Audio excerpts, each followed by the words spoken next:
தூத்துக்குடி சேவாபாரதி இந்து சமய பண்பாட்டு வகுப்புகள் சார்பாக 25ஆம் ஆண்டு முன்னிட்டு 1000க்கும் மேற்பட்ட பள்ளி மாணவர்களின் ரத வீதி உலா நடைபெற்றது. கோடைகால இந்து சமய பண்பாட்டு வகுப்பு சார்பாக 25வது ஆண்டு மாணவர்கள் கலந்து கொண்ட இந்து சமய விழிப்புணர்வு பேரணி நடைபெற்றது. கடந்த 2001ஆம் ஆண்டு 11 இடங்களில் 110 மாணவர்களுடன் துவங்கப்பட்டது.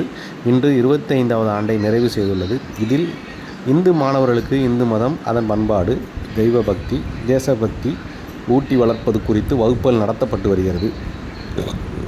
தற்போது தூத்துக்குடி மாவட்டத்தில் 300 இடங்களில் 5000 மாணவர்களுக்கு வகுப்புகள் நடத்தப்பட்டு வருகின்றது.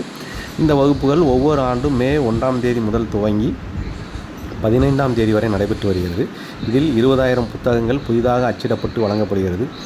இதில் வகுப்பு எடுக்கும் ஆசிரியர்களுக்கும் 1 மாதம் முன்னதாகவே பயிற்சி வழங்கப்படுகிறது. சேவாபாரதியின் கீழ் இந்த திட்டம் நடத்தப்பட்டு வருகிறது.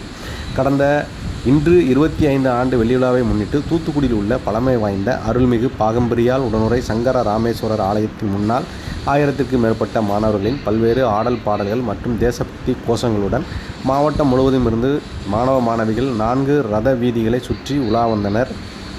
மாணவர்களின் ரதவீதி உலாவை பத்திரகாளி அம்மன் ஆலய தர்மகர்த்தா முத்துராஜன் துவக்கி வைத்தார். இந்த ரதவீதி உலாவில் சேவாபாரதி இந்து சமய பண்பாட்டு வகுப்பு, ஸ்ரீ சங்கரா அன்பு இல்லம் சேவாபாரதி மற்றும் பல்வேறு ஆலய நிர்வாகிகள், பள்ளி ஆசிரியர்கள் கலந்து கொண்டனர்.